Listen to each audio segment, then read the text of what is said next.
ज्ञानवाणी लखनऊ प्रस्तुत करता है कार्यक्रम जीवी ऑनलाइन। आकाश के उस पार भी आकाश है, आकाश के उस पार भी आकाश है, आकाश पे बहते समय की तरह बहते रहो जैसे बहे ये हवा, आकाश के उस पार भी आकाश है।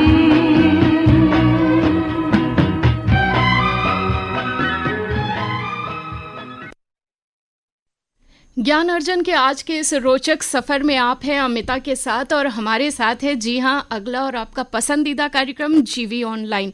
ये वो कार्यक्रम है जो लेकर आता है हर दिन आपके लिए कुछ ऐसे विषय जो बहुत ही महत्वपूर्ण होते हैं और जिनकी जानकारी आपको होना बहुत ज़रूरी है।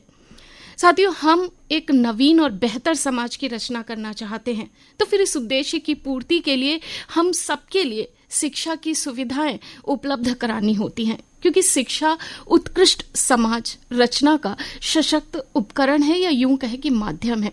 शिक्षा में सुधार लाने, उसमें नवीनता लाने के लिए शैक्षिक नवाचार को समझना और उसके प्रचार और प्रसार में पूरे मनोयोग से लगने के लिए जरूरी है कि हम मूल्य आधारित शिक्षा और उसके नवाचार को समझें। तो चलिए आज इसी विषय के साथ शुरू करते हैं अपने जीवी ऑनलाइन कार्यक्रम को। इस विषय पर जानकारी देने के लिए आज हमने बुलाया एक ऐसे शिक्षाविद को हमारे साथ हैं जो कि सैन्य सेवा की नौकरी को छोड़कर अपनी स्थिति, अपनी गति को जानने के लिए शिक्षा के क्षेत्र में आए, जिनके शिक्षक जीवन की कठिन परिस्थितियां रहीं, कई चुनौतियों का उन्होंने सामना किया। और एक खास बात आपको बताएं कि तीनों सेनाओं ने मिलकर इन पर एक डॉक्यूमेंट्री भी बनाई थी, हुनरबाज 63, जिसको डीडी चैनल पर चलाया गया। तो ऐसी ही महत्वपूर्ण हस्ती के साथ आज हम हैं, तो स्वागत करते हैं अशोक कुमार ठाकुर जी का अपने कार्यक्रम में। और इसके साथ ही हम आपको बता दें कि आज हमारे साथ हैं इंदिरा गांधी राष्ट्रीय मुक्त विश्वविद्यालय के असिस्टेंट रीजनल डायरेक्टर डॉक्टर कीर्ति विक्रम सिंह जी की। तो अपने दोनों अतिथि मेहमानों का हम कार्यक्रम में करते हैं स्वागत। और इसी के साथ आज प्रश्नों को लेकर मैं और कीर्ति सर रहेंगे और बातचीत को आगे बढ़ाएंगे। तो सबसे पहला प्रश्न सर, जो ये बात हो रही है शिक्षा की, कि मूल्य आधारित शिक्षा की हम बात कर रहे हैं, तो हम ये जानना चाहते हैं कि सबसे पहले तो दिमाग में ये आता है कि जो आजकल का वर्तमान परिप्रेक्ष्य हम देखते हैं, तो वहाँ पर जैसे अपनत्व नहीं दिखाई देता, आपसी प्रेम नहीं दिखाई देता, तो क्या इन सब पर शिक्षा की वजह से कोई फर्क पड़ा है क्या कुछ? नमस्ते अमिता जी, डॉक्टर कीर्ति विक्रम जी और मेरे रेडियो के दोस्तों। सच में शिक्षा इंसान को दिया जाने वाला कार्य था। जानवरों को, पेड़ पौधों को और मिट्टी, हवा और पानी को शिक्षा देने का कार्य एजुकेशन नहीं था। ये तो इंसानों को दिया जाने वाला कार्य ही शिक्षा कहलाता था। जहां आपने पूछा कि आज आदमी से आदमी का संबंध खत्म हो गया, मैं तो कहता हूं फैमिली वार्मिंग से ग्लोबल वार्मिंग की तरफ चले गए। साथियों, जब एक आदमी सही तैयार नहीं होता तो एक कंफ्यूज आदमी एक पीड़ित परिवार को पैदा करता है, और पीड़ित परिवार भ्रमित समाज और एक सशक्त समाज को पैदा कर देता है, और ये समाज पूरे राष्ट्र को और राष्ट्र अंतर्राष्ट्र को भय से भर देता है। तो एक सही आदमी की तैयारी को ना होना, यकीन मानिए आप ब्रह्मांड के अपराधी हैं। अगर आदमी सही तरीके से तैयार नहीं है तो ये आपका अपराध, ये शिक्षा का अपराध, ये शिक्षकों का अपराध ब्रह्मांड के प्रति है, ये व्यक्ति के प्रति नहीं है। तो आज कोई बच्चा किसी दूसरे बच्चे से अपना संबंध पहचाने कैसे, क्योंकि ये तो कभी उसकी शिक्षा में आया ही नहीं। हमने क्या करा कि शिक्षा में हमने उसको न्यूटन के लॉ पढ़ाए, मैथ की परिभाषाएं पढ़ाई, मैथ पढ़ाया, सब कुछ पढ़ाया, मगर कभी आपसी संबंध तो पढ़ाया ही नहीं, कभी सह अस्तित्व का चैप्टर तो चलाया ही नहीं। मैं कहता हूं आपकी सारी एकेडमिक अगर ये वैल्यूज के साथ नहीं है तो सच मानिए आधे अधूरे के साथ आप पूरे का सामना करेंगे कैसे। देखिए, एजुकेशन जो हम गलतियां 200-300 साल पहले कर गए, एजुकेशन में स्किल और वैल्यूज दो अलग पार्ट है। स्किल को वैल्यूज के साथ समझाना ही एक एजुकेशन का सही रास्ता, सही नवाचार और सही जरूरत है।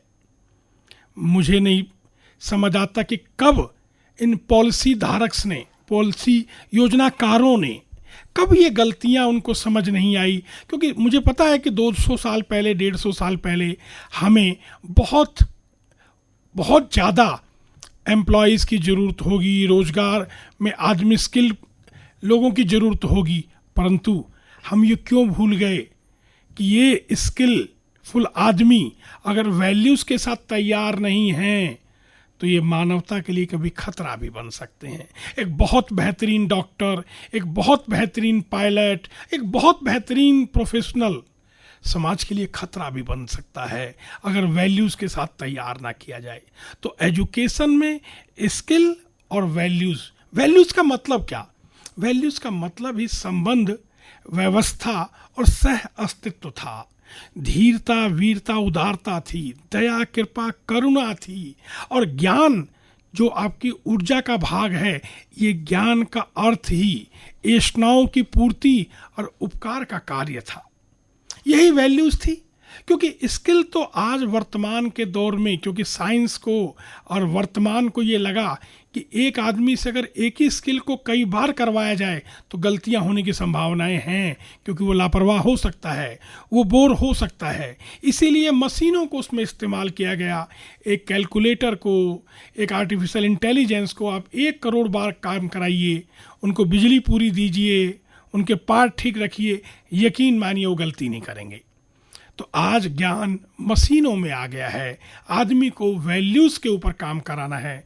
अगर वैल्यूज़ नहीं करा तो अमिता जी जो आपने कहा था कि संबंध ही नहीं, आज तो आदमी का अपने से संबंध नहीं है, वो जानते हुए भी अपराध कर रहा होता है, जिसका अपराध का उसको ही भुगतान करना होता है।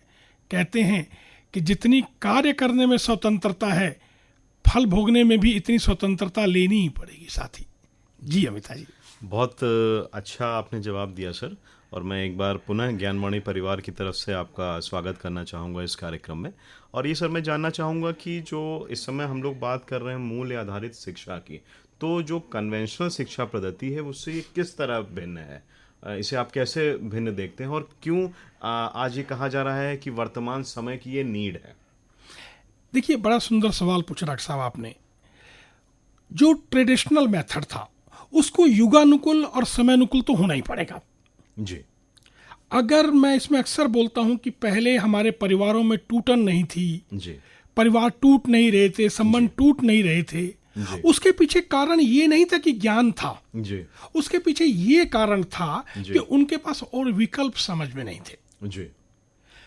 आज यदि कोई परिवार आहार विहार जी, विचार और अलंकार पे चलेगा जी, तो आज नहीं तो कल टूटना निश्चित है। बिल्कुल, बिल्कुल। यदि वो परिवार व्यवहार पे चलेगा जी, तो उसका टूटना मुश्किल है। जी, यदि आहार, आवास, अलंकार और विचार पे चलेगा तो ये सारा सामान मार्केट में फाइनेंस पे है। बिल्कुल। आपका आहार मार्केट में टिफिन के रूप में है, जी। आवास, नए नए फ्लैट बन रहे हैं, जितने नए फ्लैट बनते हैं एक घर टूटता है पारंपरिक, तभी एक नया फ्लैट बनता है।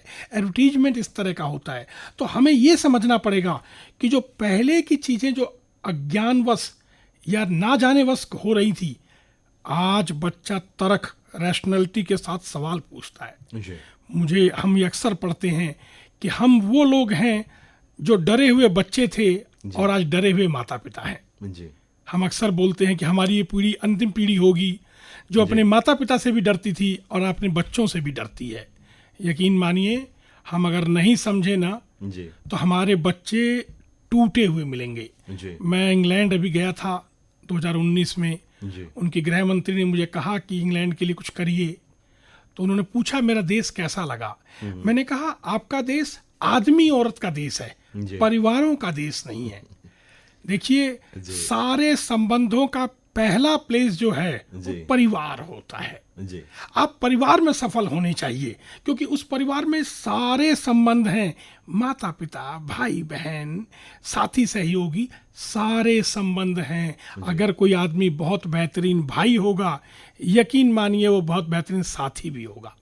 बहुत बेहतरीन पति होगा, यकीन मानिए वो किसी का बेहतरीन सहयोगी भी होगा। जी क्योंकि कोई भी संबंध बिना उपयोगिता पूरकता के चलता ही नहीं है। और परिवार में जब संबंधों की हम बहुत अच्छी तरह कार्यान्वित नहीं कर पाते, तभी क्या होता, तभी कहा जाता है घर की मुर्गी दाल बराबर। क्योंकि उनको पता होता है कि आप दाल के ही बराबर हैं, आप बाहर अब अच्छा बोल रहे हैं। जी संबंध सिद्ध करके देखिए, आपकी पहचान घर में ही सिद्ध होगी। जी जी।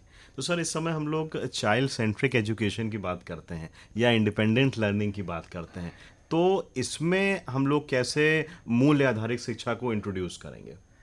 देखिए, मैं बड़े सिंपल शब्दों में चाइल्ड सेंट्रिक एजुकेशन को समझाता हूं जी कि हो सकता है कि आप अभिमन्यु हो, जी जिनके पिता अर्जुन हो और मां सुभद्रा हो, जी जिनके गुरु प्रद्युमन, श्री कृष्ण और बलराम जी हो सकता है आप रुद्र बाण के धनुष के मालिक हों, जी परंतु आप याद रखिए, यदि आप अभिमन्यु रहे और एकलव्य नहीं बने, अभिमन्यु रहे और एकलव्य नहीं बने, तो चाहे महाभारत में आपकी इच्छा और शरीर मारा जाए या वर्तमान में मारा जाए। तो चाइल्ड सेंट्रिक एजुकेशन जिसको मैं बोल रहा हूं, मैं इसी बात को बोल रहा हूं कि हर अभिमन्यु को एकलव्य बनना ही पड़ेगा, क्योंकि गुरु तुम्हें जो हो चुका है वही सिखाएंगे, जो थोड़ी संभावना है वही सिखाएंगे, मगर इस दुनिया का भविष्य को भगवान भी नहीं जानते कि कैसे क्या होगा। जी जी। तो इस बात के लिए हमें हमेशा ही तैयार रहना पड़ेगा कि बच्चे की जरूरत क्या है, उसकी सेल्फ स्टडी क्या है, सेल्फ असेसमेंट क्या है, सेल्फ इवोल्यूशन क्या है, और कंपटीशन किससे? सेल्फ से। आप किसी दूसरे से कंपटीशन क्यों कर रहे हैं?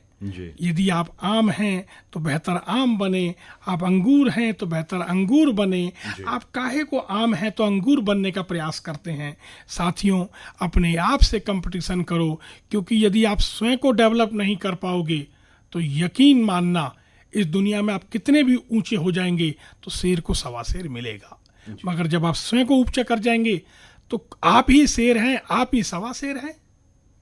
तो मैं ये कहूँगा कि चाइल्ड सेंट्रिक एजुकेशन का अर्थ यही है कि self study, self assessment, self evolution and self competition, और समाज में भागीदारी। क्योंकि मैं कुछ सवाल पूछ करके आपकी तैयारी को जज नहीं कर सकता। ये सवाल मेरे हैं, सवाल आपके नहीं हैं। हो सकता है आप असेसमेंट अच्छा करके मेरे 10 साल के सवालों को जांच करके मेरे ट्रेंड को समझ जाएं और आप अच्छे नंबर दे आएं, मगर ये गारंटी बिल्कुल नहीं है कि ज़िंदगी में आप सफल होंगे। क्योंकि अगर आपको अपने को कम्पीट नहीं करते तो यकीन मानिए कोई ना कोई सवा शेर आपका इंतजार कर रहा है। और इसमें करना क्या है? स्वयं को जीतना, स्वयं को हराना। जब आप स्वयं को जीत लेते हैं तो आप देखिए कितनी खुशी होती है, और जब स्वयं की किसी बुरी आदत से हार जाते हैं तो असल में आप दुनिया से नहीं हारते, स्वयं की चुनौती से हारते हैं। और हम दुनिया को दोष देते हैं कि तुमने मेरा साथ नहीं दिया, वो मुझे नहीं मिला, ये नहीं मिला। असल में चुनौती आपके अंदर थी जिसको आपने स्वीकारा नहीं और आप बचते रहे।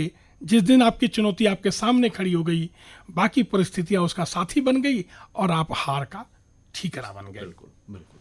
बहुत अच्छी बात बताई सर आपने। यहाँ सर मैं ये जानना चाहूँगा आपसे कि बहुत सारे हमारे श्रोतागण पेरेंट्स हैं जो इसको सुन रहे हैं, या युवा साथी हैं वो लोग इसको सुन रहे हैं। तो वर्तमान जो एज है, जो युग है, वो ग्लोबलाइजेशन की है, जिसमें हम लोग इंडिपेंडेंट स्टडी की बात करते हैं और मशीन बेस्ड लर्निंग की बात करते हैं, इंफॉर्मेशन कम्युनिकेशन टेक्नोलॉजी की बात करते हैं। तो ऐसे समय में सर वो कौन सी ह्यूमन वैल्यूज़ हैं जो मैं समझता हूँ कि चाहे वो टीचर्स हों चाहे पेरेंट्स हों, अपने बच्चों में डालनी चाहिए? देखिए, वैल्यूज का बड़ा क्लियर कंसेप्ट आप समझ लीजिए जी वैल्यूज मतलब जिसकी वैल्यू ना लगाई जा सके, जी जिसकी कीमत ना लगाई जा सके। जी जैसे विश्वास, जी ये यूनिवर्सल वैल्यू है, चाहे आप हिंदू हो, मुसलमान हो, सिख हो, ईसाई हो, कुछ भी हो। विश्वास, तो मैं विश्वास का मतलब क्या समझूं कि विश्व के प्रति मेरी आस, इसका जी। प्रदर्शन कैसे हो, वो स्पॉन्सर करे, वो मुझे प्रायोजित करे, जी मैं ये यकीन कर सकूं कि डॉक्टर कीर्ति विक्रम सिंह जी मेरे को यहाँ से सेफ ले जाएंगे, ये विश्वास है। और वो इस चीज का मेरे को प्रदर्शन करें कि मैं कैसे कैसे करूंगा। विश्वास जब आए तो फिर सम्मान हो जाता है, सम बराबर मान। जी जब सम्मान होता है तो स्नेह आ जाता है, जी जब स्नेह आता है तो ममता आ जाती है। ऐसा लगता है मैं आपको क्या ना खिला दूं। जब ममता आती है तो फिर वात्सल्य हो जाता है, वात्सल्य के बाद कृतज्ञता हो जाती है, और कृतज्ञता के बाद श्रद्धा हो जाती है, और इन 8 से मिलकर के प्रेम हो जाता है। यही एक यूनिवर्सल वैल्यूज है, धर्म चाहे कोई भी हो। जी हम प्रेम की जब भी परिभाषा करते हैं तो अक्सर अगर प्रेम को आप कहें तो आदमी अपने अर्थों में लेता है। अगर आप वेस्टर्न वर्ल्ड में कहें कि मैं आपसे प्रेम करता हूं, जी तो वो कहेगा, मुस्कुरा के कहेगा, सर आज शाम को मिलेंगे। जी अगर आप ईस्टर्न वर्ल्ड में प्रेम को कहेंगे तो वो पूछेगा कौन सा प्रेम करते हैं, भाई बहन वाला, माता पिता वाला, देश वाला। वो भी अर्थ के अनर्थ निकाल रहा होगा। मैं तो अक्सर बोलता हूं जी कि अजीब सी दुनिया हो गई। पश्चिम ने गले में टाई पहनी तो उसको जेंटलमैन बोला, पूर्व में नीचे लंगोट के रूप में टाई पहनी, उसने जेंटलमैन उसको बोला गया। परंतु एक जगह आके दोनों ही प्रदर्शन में लग गए। जी टाई पहननी थी दिमाग में, दोनों ने शरीर पे पहन ली, और उसके बाद जब भी मौका देखा किसी ने उतार दी, किसी ने ढीली कर दी। टाई तो दिमाग में पहननी थी ना भाई। तो मैं ये कहना चाहता हूँ, वैल्यूज का मतलब इसकी वैल्यू ना लगाई जा सके। विश्वास की कितनी वैल्यू होगी जी? कितने हजार, कितने लाख दूंगा तो कोई मेरा विश्वास करेगा? सम्मान की कितनी वैल्यू होगी? श्रद्धा की, कृतज्ञता, ममता, वात्सल्य, किसी माँ के मेरे प्रति किए हुए सभी चीजों को आप सिंपल सा एक शब्द बोलिए कि पोषण का अर्थ है माँ। जी मेरे जीवन की को संरक्षण, मेरे जीवन को आगे बढ़ाना, इसका नाम है वात्सल्य। इसकी कितनी कीमत होगी भाई? मेरे को, मैं आया, अमिता जी ने मेरे को पानी उपलब्ध कराया, माँ का रोल निभाया, क्योंकि पोषण किया मेरा। आपने मेरे को मेरे रास्ते के लिए और सब चीज के लिए मुझे बताया, पिता का रोल निभाया भाई। तो मेरे जीवन को जो रास्ता दिखाए वो वात्सल्य है। जो मेरे शरीर के पोषण के लिए काम करे वो माता होती है। अब बताइए, इसकी कीमत कोई लगाई जा सकती है? मैं कहता हूं, जो ये मोबाइल हम यूज करते हैं, आज से 40 साल पहले नहीं था, मगर अमीर चाल आज से 40 साल पहले भी लोग हुआ करते थे। टोडरमल और न जाने कितने भामाशाह, क्या वो करोड़ों अरबों खरबों खर्च करके भी ये मोबाइल खरीद सकते थे? नहीं खरीद सकते थे। तो आज के युग में ये याद रखें कि जो भी आप स्किल कर रहे हैं, ये स्किल मशीनों से रिलेटेड हैं। इसको करने के लिए बहुत विशेष ज्ञान की कोई ज़्यादा जरूरत नहीं है। जी आपको वैल्यूज के साथ करने की जरूरत है। एक किसी भी मेडिकल कॉलेज से हजारों बच्चे डॉक्टरी करके निकलते हैं, हजारों बच्चे डॉक्टरी करके निकलते हैं। कुछ ही लोग क्यों सक्सेस होते हैं? क्योंकि वो जो कुछ भी करते हैं वो वैल्यूज के साथ करते हैं। जी जी जब वैल्यूज के साथ आप कुछ भी करते हैं, यकीन मानिए, एक साइंटिस्ट अगर दुनिया में सक्सेस होता है तो वो एटीट्यूड के कारण होता है, वो एप्टीट्यूड के कारण होता है, वो नॉलेज के कारण नहीं होता। जी। जब हम ये चीज़ सक्सेस कर देते हैं, किसी को हम उसकी एटीट्यूड को समझा देते हैं, उसको एप्टीट्यूड बता देते हैं, यकीन मानिए हर आदमी साइंटिस्ट है। जी जी सर बहुत अच्छी बात आपने बताई। आपने बहुत सारी ह्यूमन वैल्यूज़ के विषय में प्रकाश डाला और आपने बताया कि ये सारी वैल्यूज़ हमारे लिए क्यों आवश्यक हैं। तो सर यहाँ पर ये बात आती है कि वैल्यूज़ हमारे लिए आवश्यक हैं, ये हमें पता है, आपने बताया, और हमारे धर्म ग्रंथों में भी लिखा है, बहुत सारे विद्वान इस बात से सहमत हैं। मगर सर जो हमारी प्रेजेंट जो टीचिंग लर्निंग की मेथोडोलॉजी है, इसमें इन वैल्यूज़ को हम इम्बाइब कैसे करें, एसिमुलेट कैसे करें, कि इंटीग्रेट कैसे करें कि जो टीचर पढ़ाए तो उसमें भी वो अपने पढ़ाने के दौरान इन वैल्यूज़ का संचार अपने स्टूडेंट्स में करें। तो क्या मैकेनिज्म होना चाहिए? बहुत सुंदर सर। देखिए, ग्रंथों को बहुत ज़्यादा लिखा जा चुका है जी, बहुत ज़्यादा बोला भी जा चुका है। मैं तो कहता हूँ कि लाइब्रेरी, रसिया में एक लाइब्रेरी है, उसके बारे में कहा जाता है जी। कि अगर उनकी किताबों को अगर एक के पीछे एक रखा जाए तो पूरे संसार के 3 चक्कर लग जाएंगे। अरे वाह। वो एक लाइब्रेरी है और ऐसी और भी कई संसार की लाइब्रेरियां मिला के बनाई जा सकती हैं। तो लिखा तो बहुत ज़्यादा जा चुका है और बोला भी जा चुका है। मुझे अब तो कई बार लगता है कि नॉइज पॉल्यूशन और पेपर वेस्टेज तो नहीं कर रही। जी मैं ये कहता हूँ अब करने का दौर आ गया। जी अब बहुत थोड़ा जब आप करते हैं तो बहुत लिखना और बोलने की जरूरत नहीं पड़ती। जी इसका मतलब हमें उन सनातन पद्धतियों की तरफ चलना पड़ेगा, जी क्योंकि पूरी इतिहास की यात्रा वो जी। मानव की यात्रा नहीं है, वो शिक्षा की यात्रा है। आज से हजारों लाखों साल पहले भी जी इंसान ऐसा ही था, हाइट का कुछ फर्क पड़ा होगा। जी ये सारी यात्रा शिक्षा की यात्रा थी, जी ये कोई मानव की यात्रा नहीं थी। जी कभी जब उसने शिक्षा में जब उसको आवश्यकताएं मिली, जी उसको लगा कि आगे बढ़ने का ये रास्ता है, जी तो उसने अपने आप को उस शिक्षा की उपयोगिता को समझते हुए नई चीजों का निर्माण किया। जी कभी टायर बनाया, गोल पहिया बनाया, कभी आग की खोज करी। जी आप हमसे हजारों लाखों साल पहले जानवर आ चुके थे, जी मगर आपने किसी भी शेर को ड्राइंग रूम और बेडरूम में रहते हुए नहीं देखा होगा। जी हमसे उनसे पहले भी बहुत सारे पेड़ पौधे हो चुके, मगर पेड़ पौधों में आम के पेड़ को अमरूद देते हुए नहीं देखा होगा। ये इंसान है जो अपनी शिक्षा के कारण आज गुफाओं से निकल करके, कबीलों से निकल करके लोकतंत्र और स्वराज और राज्य, और अभी तो मेरा देश, मेरे देश के लोग देश की यात्रा से राष्ट्र की यात्रा की तरफ चल पड़े हैं। जी स्वतंत्रता से, स्वाधीनता से स्वतंत्रता की ओर चल पड़े हैं और स्वयं के गौरव की यात्रा शुरू हो गई है। शिक्षा का यही कार्य है कि उस आदमी को उसका गौरव दिला दिया जाए। यकीन मानिए, किसी को सम्मान देना हो, किसी को इज्जत देना हो, आप पैसे अगर देंगे तो थोड़ी देर का मामला है, उसको आप सम्मान दिला दीजिए, उसको गौरव दिला दीजिए, यकीन मानिए सारी जिंदगी का वो कारू का खजाना पा जाएगा। जी सर, बहुत अच्छी बातें आपने बताई। पर सर अभी जैसे जो नेशनल एजुकेशन पॉलिसी आई है उसमें इस बात पे भी जोर दिया जा रहा है कि जो हमारे इंफॉर्मेशन कम्युनिकेशन टेक्नोलॉजी की टूल्स हैं उनको एटलीस्ट हम लोग 20 to 30% यूज़ करें। जैसे हमारे जो शिक्षार्थी हैं, लर्नर्स हैं, वो इनमें भी महारत हासिल करें। तो ऐसे मतलब इस तरह के दौर में हम वैल्यू बेस्ड एजुकेशन किस तरह दे पाएंगे? देखिए, आपने बड़ा सुंदर बोला, जो राष्ट्रीय शिक्षा नीति 2020-22 आई, जी 2022 आई, सच मानिए 2020 आई, 2020 बिल्कुल।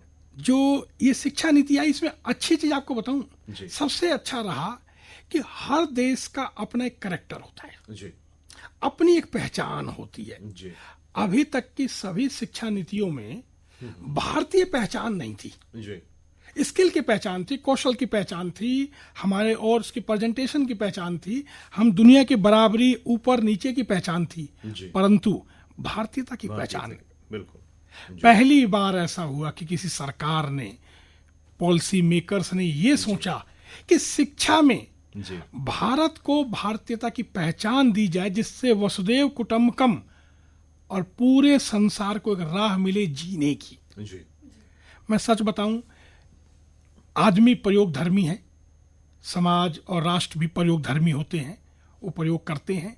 यूरोप ने बहुत प्रयोग धर्मी देश रहे यूरोप के, जिन्होंने 2 वर्ल्ड वार तक लड़ लिए प्रयोगों के चक्कर में। जी उन्होंने ही निकाला सर्वाइवल ऑफ द फिटेस्ट। जी जो कि भारतीयता के तो बिल्कुल ही अगेंस्ट था, क्योंकि हमारे यहाँ सर्वाइवल ऑफ द फिटेस्ट नहीं होता, ये जंगल का नियम है कि जो मजबूत होगा वो जिंदा रहेगा। मेरे देश में ऐसा नहीं है, सिविलाइज सोसाइटी के लक्षण नहीं है ये।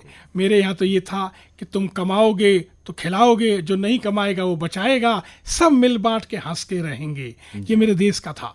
कोरोना आया, सच बताऊं, क्योंकि हम तो आशावादी लोग हैं, कोरोना ने बताया कि जितनी जल्दी डिजिटलाइज कर लोगे उतना ही तेज आगे बढ़ोगे। आज जब हम लोग इन वैल्यूज, जब इंस्ट्रूमेंट को इस्तेमाल कर रहे हैं, आईसीटी को इस्तेमाल कर रहे हैं, तो जिस वैल्यूज के साथ हम कर रहे हैं, तो मेरे देश का कार्बन उत्सर्जन कम होता जा रहा है। मैंने स्कूलों से रिक्वेस्ट करी कि स्कूलों में टैबलेट लगाया जाए 5th ऑनवर्ड हर क्लासेस में। उससे क्या होगा, क्योंकि एक क्लास के अंदर 40 बच्चे एक साल में 50 वयस्क पेड़ों की जिंदगी ले लेते हैं। आप 100 पेड़ लगा तो लेंगे, मगर वो 20 साल कहाँ से लाएंगे जी। तो हमें अब इस स्कूलों की इस जो शिक्षा नीति बनी है राष्ट्रीय, इसने पूरी दुनिया को ये रोल मॉडल देने का तरीका स्टार्ट कर दिया है कि यदि भारतीयता इस्तेमाल करी जाएगी, क्योंकि जो भारत का डीएनए रहा, तो यकीन मानिए फिर ग्लोबल वार्मिंग नहीं होगी, ग्लोबल फार्मिंग होगी और दुनिया यूनिवर्सल सिटीजन हो, global citizen with universal order होगा।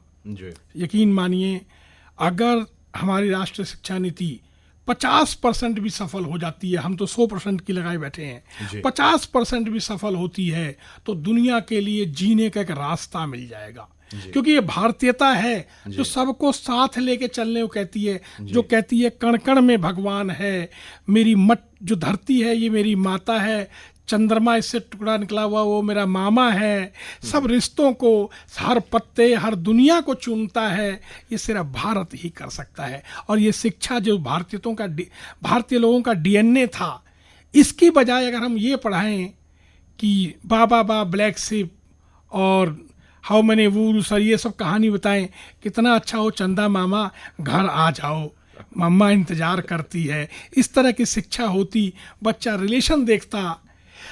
मैं तो हैरान रहता हूं कि शिक्षा का आधार पर्यावरण है, नेचर है, क्योंकि मैथमेटिक्स पेड़ पौधों इस व्यवस्था में है।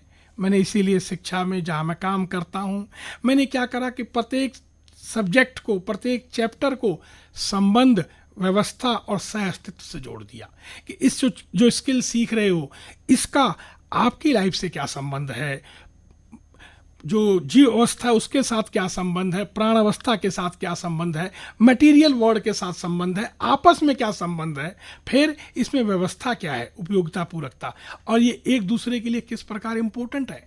जो शरीर 50 ट्रिलियन सेल से बना हुआ है, एक सेल, एक अणु परमाणु इतने इलेक्ट्रॉन प्रोटॉन न्यूट्रॉन से बने हुए हैं, सह अस्तित्व जो सत्य है और वही मेरी देश की रचना है, वो हम भूल गए। अब ये फिर दोबारा रिवाइवल होगा, जिसको हम ये कहें पुनर्जागरण का दौर आ गया है। इसीलिए मैंने आपसे कहा कि भारत देश से अब आगे बढ़ के राष्ट्र की यात्रा पर निकला है, स्वयं के गौरव और स्वयं के मान की पहचान के लिए निकला है। और दोस्तों, शिक्षा ही वो रास्ता होगा जो दुनिया में आपको इस्टेब्लिश करेगा। और सच बताऊं, अगर आप कहते हैं कि आपको रोजगार नहीं मिल रहा, आपको अवसर नहीं मिल रहा, तो शिक्षा में 735 करोड़ लोग हैं पूरे विश्व में।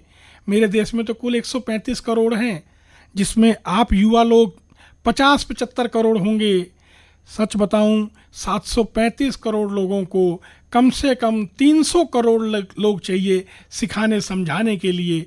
रोजगार और इनकी संभावनाएं अनंत हैं, अनंत हैं। इस धरती को सुधारने के लिए हमें काम करने की संभावनाएं अनंत हैं।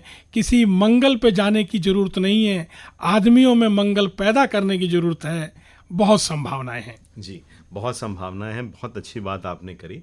तो सर, आज का जो हमारा विषय है value based education and innovation, तो वो क्या क्या इनोवेटिव मेथड्स हो सकते हैं जिसके माध्यम से हम लोग वैल्यूज़ को अपने स्टूडेंट्स में, ह्यूमन वैल्यूज़ को स्टूडेंट्स से इंटीग्रेट कर सकते हैं। देखिए, मैं एक स्कूल में काम करता हूँ। मैंने क्या किया कि हम कहते हैं 21st सेंचुरी स्किल जी, उसके अंदर क्या है, लीडरशिप है, टीम वर्क है, क्रिटिकल थिंकिंग है, और एम्पैथी है, इस तरह की चीज़ें, क्रिएटिविटी। जी मैंने वहाँ पर कहा कि पूरे स्कूल को एक देश बना दो। जी हर बच्चों में से हर एक तारीख को इलेक्शन करो, मेंबर ऑफ पार्लियामेंट चुने जाएं। जी बच्चे उस स्कूल को मेंबर ऑफ पार्लियामेंट जो चुने जाते हैं उन्हीं में से home minister, health minister, finance minister, prime minister और प्रेसिडेंट चुने जाते हैं। जी क्लासेस की तरफ से एमएलए चुने जाएं, जी उन्हीं एमएलए में सीएम, उसी में सारे मिनिस्टर हों, क्लास को स्टेट समझा जाए, जी। स्कूल को देश समझा जाए, जी। और फिर उसी में काउंसलर क्लास में चुने जाएं, जी। हर ग्रुप में जज हों। अब होता क्या है जी। कि बच्चे उस स्कूल को अपना देश समझते हैं, जी क्योंकि वैल्यू एजुकेशन कोई पढ़ने की चीज नहीं है, करने की चीज है। ये जी। करने से आएगी, पढ़ने से नहीं। जी पढ़ के आपको समझ आ जाएगा, जी परंतु वो पहचान भर है, जी कार्य भर नहीं है। जी कोई भी काम को करने से समझ आता है कि मैं जी। कितना उपयुक्त हूँ। जी तो बच्चे क्या करते हैं, मेंबर ऑफ पार्लियामेंट की तरह स्कूल की जिम्मेदारी लेते हैं। उनमें क्या होता है, लीडरशिप की भावना आती है। जी। एक ही महीने चुने जाने हैं, ये नेक्स्ट महीने दूसरे, जी और वहां पर कोई विपक्ष नहीं है। जी एक महीने के लिए आप चुने जाएंगे, जब तक अंतिम बच्चे का नंबर नहीं आएगा तब तक ले यही बच्चे चलेंगे, बच्चे रिपीट होते रहेंगे हर महीने। बिल्कुल। अब देखिए, लीडरशिप की भावना आ गई, टीम वर्क की आ गई, एम्पैथी आ गया, जी। क्रिटिकल थिंकिंग आ गया। जी। यकीन मानिए, पढ़ते पढ़ते ही उन बच्चों में 21st सेंचुरी स्किल, उसके लिए कोर्स करने की जरूरत नहीं है। और एक और अजीब बात, क्योंकि आज संभावनाओं का देश है, आज पूरी तरफ संभावना है, परंतु सक्षम व्यक्ति को संभावना है। जी संभावना, अगर आप ये सोचें कि मैं एवरेज रहूं या पैरासाइट होके चलूं, आज लीडर को संभावनाएं हैं, और ये चीजें हमें बचपन से उनमें डालनी पड़ेगी। जी जो हमारे आदरणीय प्रधानमंत्री जी का कहना है, जी। जो समय की डिमांड है, वो ये कहती है कि हमें ऐसे लोग चाहिए, हमें लीडर के रूप में वो लोग नहीं चाहिए जो आदेश करें और कुछ लोग फॉलो करें। आज हर आदमी लीडर के रूप में चाहिए, हर आदमी टीम वर्क के रूप में चाहिए। मैं तो एक अक्सर मजाक करता हूं, मेरे किसी जापानी साथी ने मुझसे कहा था जी। कि यू आर नाटो पीपल। मैंने कहा सर, वो वाइस चांसलर थे जापान की यूनिवर्सिटी के, वो बोले यू आर नाटो पीपल। मैंने कहा sir, NATO is the country organization, how I am NATO. उन्होंने कहा नाटो का मतलब है नो एक्शन टॉक ओनली। बोले आप लोग नाटो पीपल हो गए हैं, हिंदुस्तानी लोग बातें बहुत करते हैं। अगर कोई ओलंपिक में बातों का होता तो मुझे नहीं लगता कि मेडल किसी और देश में जाता। तो प्लीज एक्शन भी करिए भैया। मैं अपने सभी सुनने वाले साथियों से यही कहता हूं कि लोग कहीं ये धारणाएं हमारी पहचान ना बना दें। आओ साथियों, भारत वो देश है, इसमें विविधताएं इसलिए जरूरी हुई क्योंकि इन विविधताओं में रहकर ही एक आदमी हीरो बन सकता था। आओ दोस्तों, इस दुनिया को जीने का रास्ता बता दें, इस दुनिया को जी के दिखा दें, जिससे फैमिली वार्मिंग से ग्लोबल वार्मिंग ना हो। एक हंसता हुआ आदमी जब दुनिया से जा भी रहा हो, तो मैं तो कहता हूं कि सिकंदर ने, हमारी थ्योरी में ये कहा जाता है कि उसने कहा था मेरा हाथ बाहर निकाल देना कि कुछ लेके नहीं जा रहा। मैं अशोक कुमार ठाकुर ये कहता हूं, जब मैं इस दुनिया से जाऊंगा मेरा हाथ बाहर निकाल देना, और उस हाथ पे वो लिस्ट होनी चाहिए कि जिनके जीवन में मैंने कितने बदलाव किए, क्योंकि मैं यहाँ दुनिया में खाली खाने पीने नहीं आया था, मैं इस दुनिया में इतने लोगों के जीवन में बदलाव करके जा रहा हूँ। लोग इस बात को देख के प्राउड फील करें, यही मेरी कामना है। बहुत अच्छी बात करी सर आपने, और एक्शन को इम्पोर्टेंस देने का संदेश भी दिया आपने। तो सर यहाँ पर मैं ये जानना चाहूँगा कि अभी जो हमारा डिस्कशन आपके साथ हुआ वो स्टूडेंट्स के कॉन्टेक्स्ट में हुआ, मगर एक्शन अगर लेने की बात आती है तो कहीं ना कहीं उसमें पॉलिसी मेकर्स का इम्पोर्टेंट रोल है, टीचर्स का इम्पोर्टेंट रोल है, पेरेंट्स का इम्पोर्टेंट रोल है। तो वैल्यू बेस्ड एजुकेशन के कॉन्टेक्स्ट में ये सारे जो स्टेक होल्डर्स हैं कैसे एक्शन लें, आप क्या कहना चाहेंगे इस बारे में? देखिए, अगर देखा जाए, जी, चाहे पॉलिसी मेकर्स हों, पेरेंट्स हों या टीचर्स हों, सबके मन में धारणा तो यही है कि बच्चा बेस्ट हो जाए। बिल्कुल। अब होता क्या है कि उनको परंपरा में रूप में समझा दिया गया, जी उनके दिमाग में एक मिसकंसेप्शन बना दिया गया। जी अगर किसी आदमी को यह सिखाया जाए कि नाक से पानी पिया जा सकता है, जी या पानी पीने की जरूरत ही नहीं है, तो वो जब भी पानी पीने की जगह खाना खाओ, अगर ये समझा दिया जाए तो जब भी उसको प्यास लगेगी वो क्या करेगा, खाना खाना शुरू कर देगा। कुछ घंटे जी जाएगा, फिर उसको प्यास लगेगी, फिर वो खाना खाना शुरू कर देगा। अंत में जब उस प्यास के कारण जान जारी होगी तो उसका पता है लास्ट परसेप्शन क्या होगा, ये दुनिया मोह माया है, ये सब कुछ गलत है। असल में उसको सही ज्ञान का पता ही नहीं था, वो परसेप्शन में जी करके सही चीज की ना करके नुकसान होता है। इसी का नतीजा आजकल हो रहा है। मैं तो कहता हूं हालत पेरेंट्स की ऐसी हो रखी है कि वो चाहते तो बेहतर हैं जी। वो चाहते बेहतर हैं, करना भी बेहतर चाहते हैं, मगर उनको डेस्टिनेशन नहीं पता। कुछ ऐसा हो रहा है कि सामान बांध के स्टेशन पर पेरेंट्स भी खड़ा है, बच्चा भी खड़ा है, उसको यही नहीं पता ट्रेन कौन सी पकड़नी है, और हम बिहार की ट्रेन पकड़ करके चेन्नई ढूंढ रहे हैं। दोस्तों, सभी पेरेंट्स अगर बदलाव चाहिए, क्योंकि शिक्षा ही वो जगह है जहाँ किसी भी राष्ट्र की डेस्टिनी लिखी जा सकती है। आप भविष्य की बातें आपकी बेमानी हैं, अगर आपका वर्तमान सही नहीं है तो भविष्य बेकार की बातें हैं, मिथ्या कपोल कल्पनाएं हैं। अगर आप अपने बच्चे को बेस्ट चाहते हैं, ये पॉलिसी मेकर अगर देश एक सुरक्षित हाथों में देना चाहते हैं, ये माता पिता और ये टीचर अगर बेहतर चाहते हैं, तो यकीन मानिए आने वाली जनरेशन जो आ चुकी है, जो हमारे स्कूलों में है, ये बेस्ट है, यकीन करिए। और उनको चाइल्ड सेंट्रिक मॉडल पे ले जाइए, कॉम्पिटेंसी बेस्ड लर्निंग पे ले जाइए। यकीन मानिए ये बच्चे कमज़ोर नहीं हैं। आज के बच्चे, मैं छोटा एग्जांपल अपनी फैमिली का देता हूं कि मेरा पोता 2.5 साल का पोता पलंग पर चढ़ने के लिए एक छोटे से मुड्ढे को रख करके उसके ऊपर पलंग पे चढ़ जाता है। तो क्या इस बच्चे को थर्स्टी क्रॉ की कहानी पढ़ानी पड़ेगी? हमें समझना पड़ेगा, हमें रिसर्च एंड डेवलपमेंट बनाने पड़ेंगे कि समयानुकूल क्या है, युगानुकूल क्या है, जनरेशन क्या कह रही है और भविष्य की नीड क्या है। स्कूलों का सबसे बड़ा दुर्भाग्य है कि यूनिफॉर्मिटी, जब एक आदमी 2 घंटे में एक जैसा नहीं होता तो 2 बच्चे एक जैसे कैसे होंगे। हमें ये बात को समझना होगा कि इस बच्चे की ज़रूरत क्या है। मैं तो अक्सर बोलता हूँ कि स्कूल व्हाट और हाउ पढ़ा रहे हैं, कि पैथागोरस क्या है और कैसे है। कोई तो जिम्मेदारी ले कि क्यों है पैथागोरस, कहाँ है पैथागोरस, कब कब पैथागोरस होती है, वो भी तो बताए। नहीं तो ये आधा अधूरा ज्ञान बच्चे को संशय में डालेगा, भ्रमित करेगा, और एक भ्रमित आदमी चाहे कितना ही स्किलफुल हो, कितना ही रिसोर्सफुल हो, हमेशा ही खतरनाक होता है। तो हम पेरेंट्स, पॉलिसी मेकर, इन सबको इस नए बदलाव के लिए तैयार रहना पड़ेगा। और यकीन मानिए, एक बार आपने बच्चों पर यकीन कर लिया ना जी, वो बच्चे आपको लेट डाउन नहीं होने देंगे। जी सर, बहुत अच्छी बात आपने करी। और मुझे लगता है कि हर पेरेंट को अपने बच्चे पे यकीन होना चाहिए, और जो टूल्स सर दे रहे हैं, जो बातें सर कर रहे हैं, अगर हम सभी उनका अनुसरण करेंगे, उनको ध्यान में रखेंगे, तो कहीं ना कहीं हमारे बच्चे में जो वैल्यूज़ होनी चाहिए वो वैल्यूज़ अगर नहीं है तो वो डेवलप हो जाएंगी।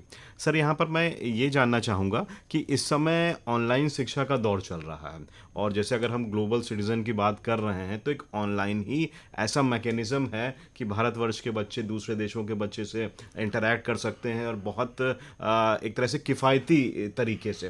तो ऐसे में वैल्यू बेस्ड एजुकेशन को हम किस तरह देखते हैं? बहुत सुंदर। देखिए, तक्षशिला, नालंदा, मगध जैसी यूनिवर्सिटियां, जी, जहां 20-20, 25-25 हजार बच्चे होते थे और 400-500 आचार्य होते थे। जी, आपको क्या लगता है कि 1-to-1 कार्य होता था? उस दौरान में बच्चे में टीचर एस्टेब्लिश किया जाता था। जी, मैं जिस स्कूल में कार्य करता हूँ उसको मैंने ये एक्सपेरिमेंटल तरीके से बनाया। जी, क्या है? श्रवण, मनन, निध्यासन। ध्यान से सुनो, मनन का मतलब है तर्क से पास करो, और निध्यासन का मतलब अपने जीवन में ढालो। मैंने उसमें सी और इंट्रोड्यूस कर दिया कि आप क्या क्रिएट करके दोगे। जी, यदि आपने बच्चों में टीचर बैठा दिया, जी, यकीन मानिए जो आज की जो परेशानियां हम झेल रहे हैं कि शिक्षा इतनी महंगी हो रही है, शिक्षा में इतने सारे स्ट्रेस हो रहे हैं, ऑनलाइन एजुकेशन और जो ये पूरे वर्ल्ड के साथ में जो एजुकेशन का चल रहा है, बहुत तेजी से ये अपनी वास्तविकता को पा जाएगा, और वैल्यू एजुकेशन वैल्यू ही रह जाएगी। एजुकेशन में जो ये स्किल की बात कर रहे हैं ये मशीनों में आ जाएगा। जी, और फिर क्या होगा, लोग ये पूछेंगे कि आप ये बताइए आपकी लॉयल्टी क्या है। आज बायोडाटा में लॉयल्टी का कोई कॉलम नहीं है। आज मेरे एम्प्लॉय से मैं कभी नहीं पूछता कि तुमने ये 10 जॉब चेंज करे तो क्यों चेंज करे।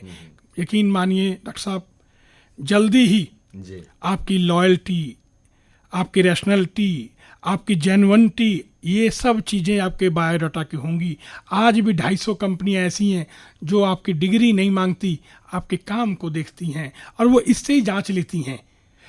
क्यों कोई साइकेट्रिक टेस्ट होते हैं, क्यों कोई सवाल पूछे जाते हैं? क्योंकि वो ये देख लेते हैं कि इस आदमी का एटीट्यूड कैसा है। जी क्योंकि मुझे आपके स्किल से ज़्यादा मुझे आपके एटीट्यूड पर काम करना होगा, और इस एटीट्यूड से ही इस दुनिया का निर्माण होता है। तभी एक साइंटिस्ट बोल पाता है कि अगर 10,000 बार मैं बल्ब की खोज करने में कमजोर हुआ हूं, इसका मतलब ये है कि 10,000 तरीके से बल्ब नहीं बन सकता, अब कोई नया तरीका आने वाला है। ये एटीट्यूड के कारण होता है, स्किल के कारण नहीं होता। जी तो अब एक दौर आने वाला है जिससे वो शिक्षा में जो ये फालतू जो खर्च थे, जी कि चाहे मेरी बिल्डिंग बहुत बढ़िया है, मेरे एसी बहुत अच्छे हैं, या मेरा ग्राउंड देख लो, लोग अब पूछेंगे आउटकम दिखा दो, बिल्कुल मुझे वैल्यू दिखा दो, मैं आपके यहाँ आने को तैयार हूँ। और वैल्यू का मतलब जिसकी कॉस्ट न लगाई जा सके। जी जी मुझे लगता है कि हर पेरेंट यही चाहता है कि जो जिस वैल्यू की हम लोग बात कर रहे हैं, जिसकी कॉस्ट ना लगाई जा सके,